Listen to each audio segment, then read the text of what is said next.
పొంగనూరు. నిజంగా వైసీపీకి చుక్కలు చూపించడమే పనిగా పెట్టుకున్నారా పవన్ కళ్యాణ్ గారు, జనసేన పార్టీ నాయకులు? అలాగే అనిపిస్తుంది. పొంగనూరులో నిన్న పవన్ కళ్యాణ్ గారి జనసేన పార్టీ దెబ్బకి ఒక్కొక్కడికి ఫీజులు ఎగిరిపోయాట. ఒక్క వైసీపీ పార్టీ నాయకుడు గాని, కార్యకర్త గాని కనిపించకుండా పారిపోయినటువంటి పరిస్థితికి పవన్ కళ్యాణ్ గారు నిన్న మీటింగ్ చూపించారట. నిజంగా చెప్పాలంటే 80-90% వైసీపీ నాయకులు అందరూ కూడా జనసేన పార్టీలో జాయిన్ అయిపోవడానికి బలమైన కారణాలే ఉన్నాయంటున్నారు. దీని వెనుక చాలా వర్క్ కూడా జరిగిందని తెలుస్తుంది. పెద్దిరెడ్డినే టార్గెట్‌గా చేసుకుంది. పెద్దిరెడ్డి యొక్క అరాచకాల మీద చాలామంది బయటకు వచ్చి నిలబడినటువంటి వ్యక్తులను చూసాం. పోరాడుతున్నటువంటి వ్యక్తులను చూసాం.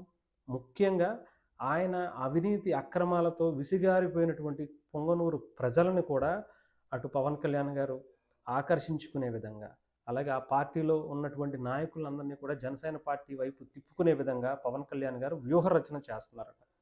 పవన్ కళ్యాణ్ గారి జనసేన సునామీని పొంగనూరులోనే మొదటి అడుగుగా వేయబోతున్నట్టుగా కూడా తెలుస్తుంది.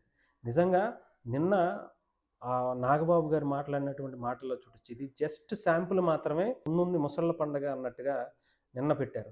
అంటే వైఎస్ఆర్‌సీపీకి సంబంధించినటువంటి ఎమ్మెల్యే స్థానాల్లోనే ప్రత్యేకమైనటువంటి దృష్టి పెట్టినట్టుగా తెలుస్తుంది. ముఖ్యంగా జనసేన పార్టీ నాయకులందరూ కూడా డెఫినెట్‌గా వాళ్ళకి చుక్కలు చూపించడమే పనిగా జనసేన పార్టీ నాయకులు వ్యూహాలు వేసుకుంటున్నారు. పవన్ కళ్యాణ్ గారు కూడా దానికి సంబంధించి గ్రీన్ సిగ్నల్ ఇచ్చేశారు. మీ ఇష్టం వైఎస్ఆర్‌సీపీకి సంబంధించిన వాళ్ళు ఎవ్వరున్నా సరే, వాళ్ళని మంచి వ్యక్తులుగా ఎవరైతే ఉన్నారో వాళ్ళని మాత్రం తీసుకోండి. మిగతా వ్యక్తులని మీరు వాళ్ళ మీద ఎటువంటి అవినీతి ఆరోపణలున్నా తీసుకెళ్ళి లోపలేపిచ్చేసేయండి. ఎటువంటి ఆలోచన లేదు. ఎవరు అడ్డొచ్చినా సరే నేను చూసుకుంటానని ఒక బలంగా వాళ్ళకి భరోసా ఇచ్చారట. ఇక వైఎస్ఆర్‌సీపీ పార్టీకి నెక్స్ట్ టార్గెటే వైఎస్ జగన్ గారు పోటీ చేసినటువంటి పులివెందుల్లోనే అనుకుంటున్నారు.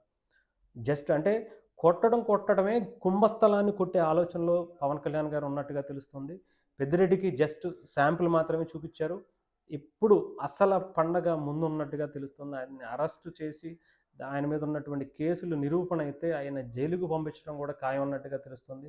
మొన్నటికి విజయసాయిరెడ్డి గారు వెళ్ళిపోయారు. నిన్న పెద్దిరెడ్డి పరిస్థితి క్వెషన్ మార్క్‌గా అయిపోయింది. ఆయన బయటకు వస్తే ఎప్పుడు అసలు లోపలికి వెళ్తే అసలు ఎప్పుడు బయటకు వస్తారో కూడా తెలియనటువంటి కేసులు ఆయన మీద చాలా బలంగా ఉన్నాయి.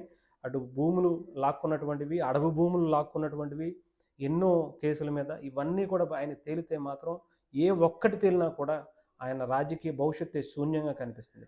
నెక్స్ట్ టార్గెట్ జగన్మోహన్ రెడ్డి గారానా చాలా బలంగా పకడ్బందీగా పవన్ కళ్యాణ్ గారు ప్లాన్స్ వేస్తున్నారా అంటే నిజమేననిపిస్తుంది. మరి నెక్స్ట్ ఎవరికి టార్గెట్ చేయబోతున్నారు? వైఎస్ఆర్‌సీపీ పార్టీకి సంబంధించి ఏ నాయకుడి నియోజకవర్గానికి పవన్ కళ్యాణ్ గారు జనసేన పార్టీ అక్కడ పాగా వేయబోతుంది? పవన్ కళ్యాణ్ గారి జనసేన సునామీ ఏ నియోజకవర్గం మీదకి దాడికి వైఎస్ఆర్‌సీపీ నియోజకవర్గాల మీద దాడికి వెళ్ళబోతుందన్నది మరికొద్ది రోజుల్లోనే తెలిసే అవకాశాలైతే ఉంది.